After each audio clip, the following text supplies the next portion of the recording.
Bienvenue dans cette nouvelle édition de l'Africa Tonight. Voici les titres de l'actualité. Un tirage au sort a été organisé ce mercredi au Gabon. Objectif, déterminer l'ordre de passage des candidats au débat télévisé pendant la campagne électorale. Seuls 4 des 14 candidats en lice étaient représentés. Au Rwanda, 30% du budget national est aujourd'hui alloué aux 30 districts du pays contre 7% dans le passé. Ceci grâce à la politique de décentralisation initiée en 2001. Bilan et perspectives dans ce journal. Et puis nouveau scandale dans le secteur de la santé. En Tunisie, 107 patients auraient été soignés avec des produits périmés. Un numéro vert a été mis en place pour dénoncer des faits similaires. Mais avant de développer ces titres, la Zambie à l'aube d'un scrutin décisif. Les électeurs sont appelés aux urnes ce 11 août pour des élections présidentielles. Après une campagne électorale émaillée d'incidents, ils doivent choisir entre le président sortant Edgar Lungu, élu l'an dernier, et son rival Hakainde Hichilema. Une élection sur fond de ralentissement économique qui s'annonce serrée selon certains observateurs. Quel sera l'ordre de passage des différents candidats à la présidentielle du 27 août dans les débats télévisés au Gabon? Eh bien, pour le déterminer, un tirage au sort a été organisé ce 10 août par le Conseil national de la communication. Notre correspondant Chérif Ousmane Mbardouka y a assisté. Voici son reportage.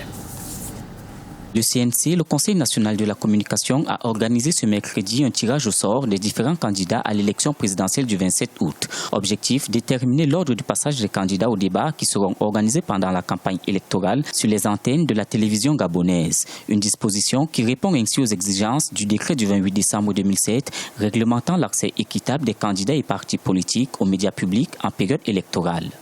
Comme nous avions 14 candidats, nous ne savons pas qui devait passer le premier ou qui devait être le dernier. C'est pourquoi la loi, le décret nous oblige de faire un tirage. Et le tirage au sort a été fait en présence d'un huissier de justice qui va adresser un PV qui sera transmis à la Cour constitutionnelle. Donc désormais, nous savons par ordre quels sont les candidats qui vont passer. Il ne reste plus qu'au Conseil national de la communication d'arrêter les dates précises qui seront communiquées à travers la presse en relation avec la chaîne publique, donc Gabon Télévision, lors des passages.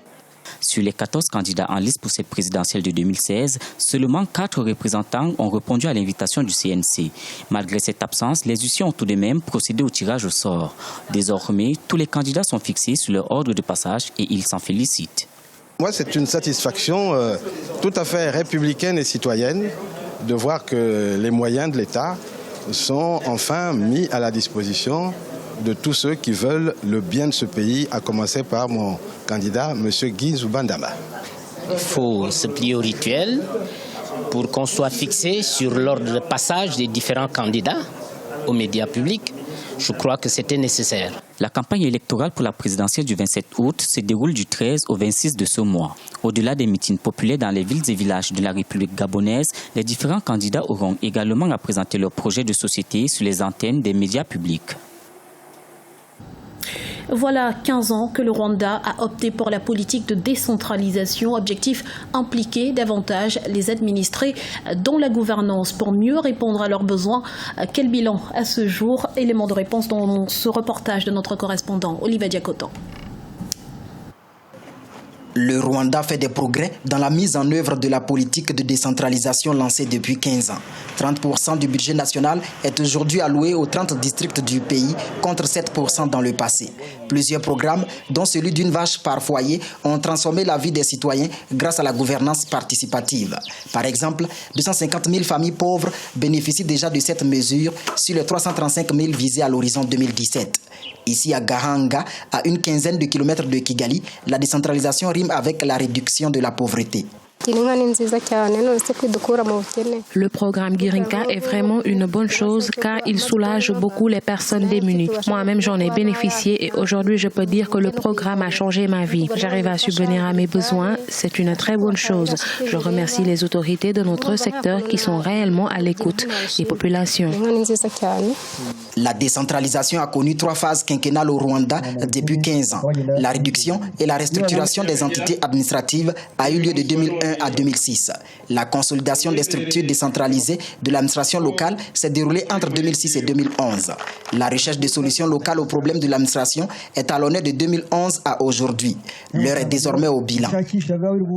Il y a des districts, compte tenu des réalités de là-bas, compte tenu aussi du dynamisme de tel ou tel autre leader, font montre de rapidité dans la mise en application de cette politique, mais aussi du développement socio-économique des populations. Et il y a d'autres qui traînent un peu en arrière.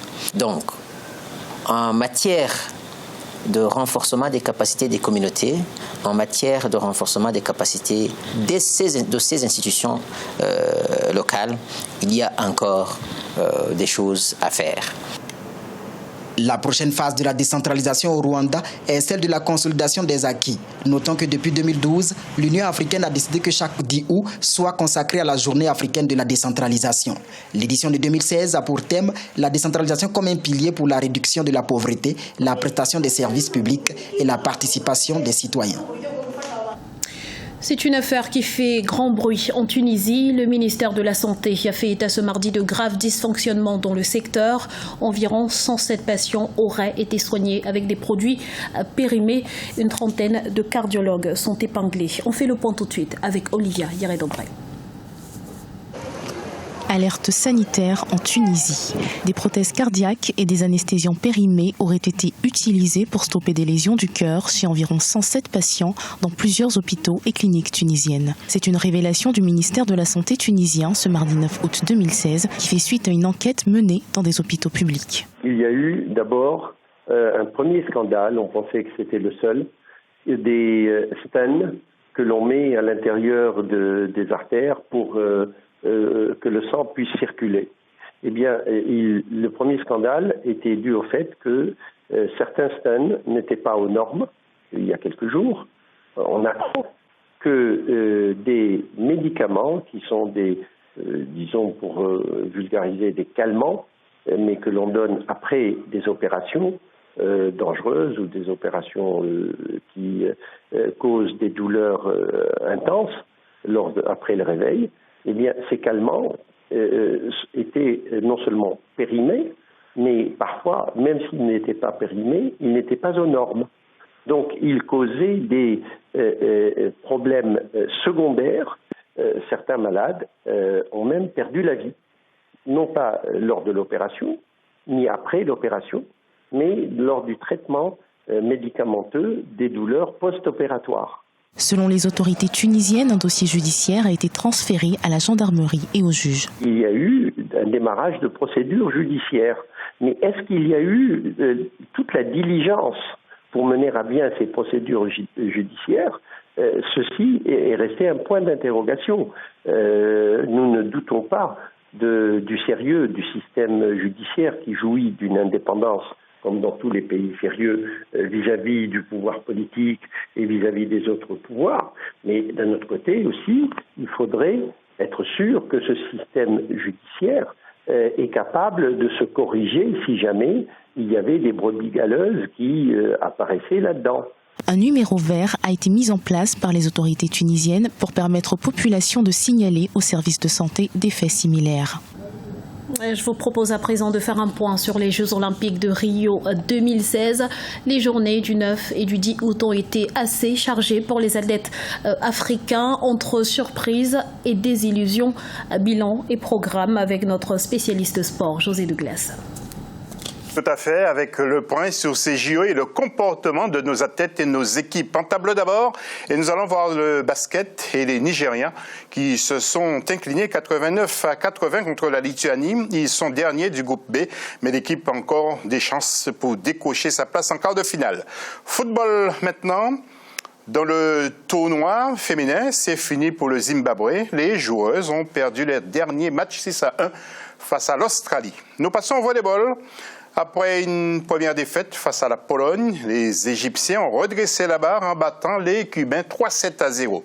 Et puis handball, pas mal pour l'équipe d'Égypte encore. Les Pharaons se sont imposés 26-25 face à la Suède. L'Égypte a toutes ses chances de se qualifier pour les quarts de finale. Et puis, belle performance également en rugby à 7 avec l'Afrique du Sud, qu'il a largement emporté face à la France sur le score de 26-0.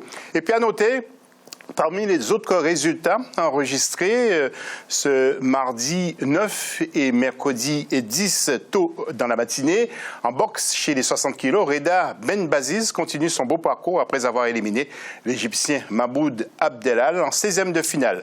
Chez les 75 kg, l'Algérien Ilyas Abadi a battu assez nettement le Congolais Pi Amnoel Gamisenge en 16e de finale. Et puis le porte-drapeau camerounais et médaillé d'or aux Jeux africains en 2015, Wilfried Seyi, qui a validé son ticket pour les 8e au terme d'un combat disputé face au Colombien Jorge Vivas Palacios. L'Égyptien Houssen Bakr Abdin Ossam s'est aussi qualifié pour les 8e de finale en battant le Mauricien Merven Claire. Et puis dans la catégorie des 91 kilos, le poids super lourd marocain Mohamed Arjaroui a été dominé par l'Azerbaïdjanais Magomedrazoul Majidov.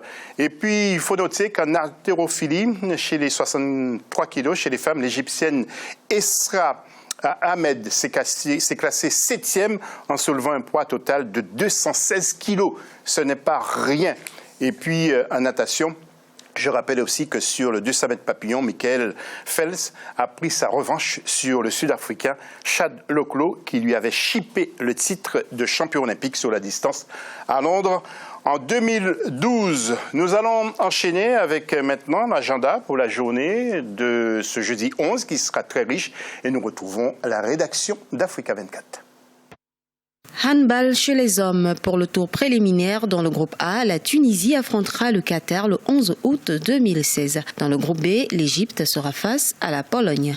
En ce qui concerne le volleyball chez les hommes, l'Égypte croisera le fer avec la Russie ce jeudi. Toujours chez les hommes, mais cette fois avec le basketball. Le Nigeria va devoir sortir le grand jeu le 11 août à Rio face à l'Espagne. En individuel chez les hommes, au judo, Lies Bouyakoub de l'Algérie affrontera Ivan Remarenko des Émirats Arabes Unis. Un combat qui s'annonce avec plein de promesses dans cette catégorie des moins de 100 kg. Médaille d'argent lors du championnat d'Afrique 2016 à Tunis, l'Algérien s'est hissé à la 13e position du classement mondial de 2016. Et puis à rajouter dans l'agenda maintenant, entre autres, que vous allez voir s'afficher sur votre écran, justement, escrime, femmes, épée, qualification à partir de 12 GMT. Et puis du handball homme, vous le voyez, groupe A, Tunisie-Qatar. Et puis en groupe B, Pologne contre l'Égypte. En volleyball, Pologne-Égypte également, en groupe B. En natation, chez les femmes, vous allez voir, et hommes surtout, série et finale à partir de 18h GMT. Cyclisme sur piste pour les hommes et les femmes. Et enfin du football chez les hommes, groupe B, Colombie contre le Nigeria. Et pour le groupe A, Afrique du Sud contre l'Irak. Voilà ce qu'il fallait noter. Donc à propos de ces JO, vous avez aussi la chance de vivre cet événement tous les jours sur Africa 24. À très vite. Et c'est ainsi que s'achève ce journal. Nous vous remercions pour votre fidélité. Dans un instant, une nouvelle édition de l'information sur Africa 24.